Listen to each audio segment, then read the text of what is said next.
Audio Jungle.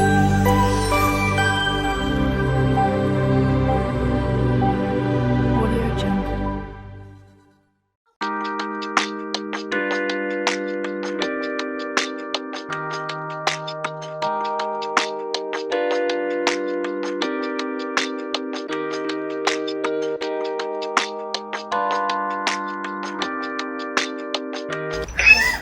Hello अस्सलाम वालेकुम, कैसे हैं आप सब लोग। उम्मीद है कि आप सब लोग ठीक होंगे।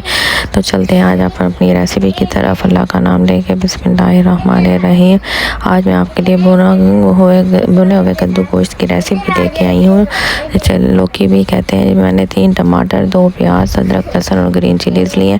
अदरक, लहसुन और ग्रीन चिली का मैं पेस्ट बना लूँगी। इसका मैंने अच्छे से पेस्ट बना लेना है और बाकी प्याज और टमाटरों को हम चॉप करके ऐसे ही डाल देंगे। ये देखते हैं प्याज को मैंने चॉप कर लिया है। ये मेरे पास टमाटर है और ये अदरक, लहसुन और ग्रीन चिली का जो मैंने पेस्ट बनाया है। ये सारी चीज़ें हम ऐड कर देंगे कुकर में। मैंने 1 कप पानी लिया है कुकर में, उसके अंदर मैं जो मैंने प्याज काट के रखा था वो ऐड कर दूँगी और ये टमाटर और अदरक, लहसुन और ग्रीन चिली का पेस्ट ऐड कर दूँगी इसके अंदर मैं। और ये मेरे पास हाफ़ kg लैम का गोश्त है। इसको मैंने अच्छे से वॉश करके रख दिया है। तो अब हम इसको भी कुकर में ऐड कर देंगे और तो बाकी जो कुछ मसाले हैं हम वो ऐड करके तो कुकर लगा देंगे। आप ये देख सकते हैं मसाले मेरे, नमक, मिर्च, धनिया पाउडर, ज़ीरा पाउडर, हल्दी, गरम मसाला और ज़ीरा है मेरे पास। 1 टेबल स्पून मैंने इसमें नमक ऐड किया है और हाफ़ टेबल स्पून मैं इसमें रेड चिली पाउडर का ऐड करूँगी। आप अपने जायके के मुताबिक भी डाल सकते हैं। और एक टेबल स्पून में इसमें धनिया पाउडर मैंने ऐड किया है। 1 टेबल स्पून में इसमें ज़ीरा पाउडर ऐड करूँगी। हाफ़ टेबल स्पून में इसमें हल्दी ऐड करूँगी। हाफ़ टेबल स्पून मैंने इसमें हल्दी का ऐड कर दिया है। और अब मैं इसको कुकर लगा के 15 से 20 मिनट के लिए रख दूँगी। तो जब गोश्त गलने तक हम इसको पकाएंगे। और ये मेरे पास कद्दू हैं, लौकी भी इसको कहते हैं। ये लंबे वाले कद्दू मेरे पास हैं। और ये मेरे पास ग्रीन चिली और धनिया है, इसको हम गार्निश के लिए इस्तेमाल करेंगे। कट करके रख दिया। ये कद्दू भी मैंने कट करके अच्छे से वॉश करके पानी में भिगो दिया ताकि इसका कलर ख़राब ना हो। और अब मैंने इसको भी कुकर में 1 से 2 कप पानी में डाल के तो रख देना है बॉयल होने के लिए। और इसको भी हम बॉयल करेंगे और फिर मैश करके तो उसमें गोश्त में हम ऐड करेंगे। इसको भी मेक श्योर करें कि मैं अलग से बॉयल कर रही हूँ। मैं उतना पानी डाला है कि जितना कि ड्राई हो गया है इसी के अंदर। और इसको हम मैश कर लेंगे। पानी आपने वेस्ट नहीं करना है, जिसमें आपने बॉयल करना है तो उस पानी को आपने वेस्ट नहीं करना। बस उतना डालना है कि उसमें हमारे कद्दू गल जाए और पानी भी ड्राई हो जाए। फिर हम इसको अच्छे से मैश करके तो जो मेरा गोश्त था उसके अंदर हम इसको डालेंगे।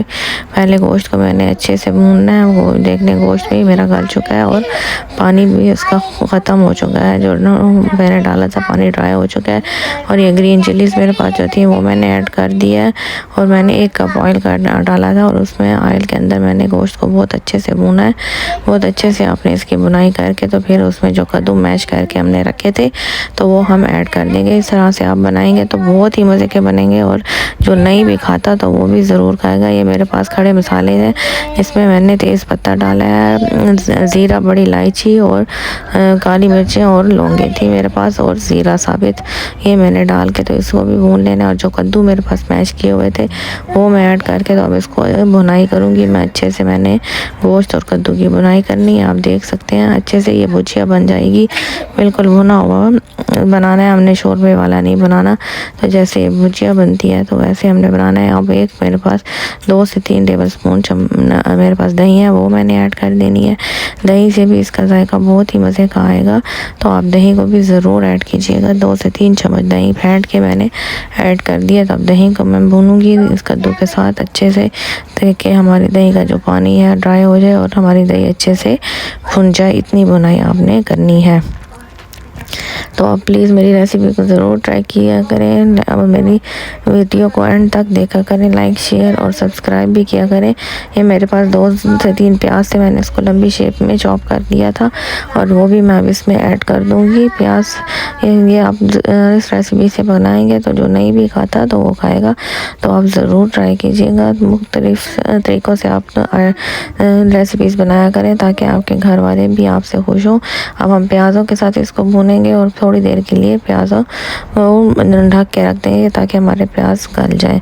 तो हमारे प्याज़ों को हमने बहुत ज़्यादा नहीं गाल लेना है। ये देख लें इतने अच्छे से मेरी हांडी बन के तैयार है अब, और हम इसको गार्निश करेंगे। ये देख लें आप, अच्छे से कोई पानी नहीं है, सारा अच्छे से भुन चुका है और प्याज भी हमारे गल चुके हैं। तो आपने भी मेक श्योर करना है कि पानी ना हो और अच्छे से हमारा प्याज भी गल जाए। अब धनिया इसमें ऐड कर दूंगी, धनिया के और ग्रीन चिलीज़ के साथ मैं इसको गार्निश करूंगी और उसके बाद हम इसको डिश आउट करेंगे। तो आप भी ज़रूर इसको ट्राई करें, चपाती के साथ या तंदूर की रोटी के साथ या फिर पराठे के साथ भी ये बहुत ही मज़े का लगता है। तो आप भी ज़रूर इसको ट्राई कीजिएगा और मुझे कमेंट सेक्शन में बताइएगा कि आपको ये मेरी रेसिपी कैसी लगी, ताकि मैं आपके लिए अच्छी से अच्छी रेसिपीज़ लेकर आती रहूं और आप मेरी से कुछ सीखते रहें, तो मुझे खुशी होगी।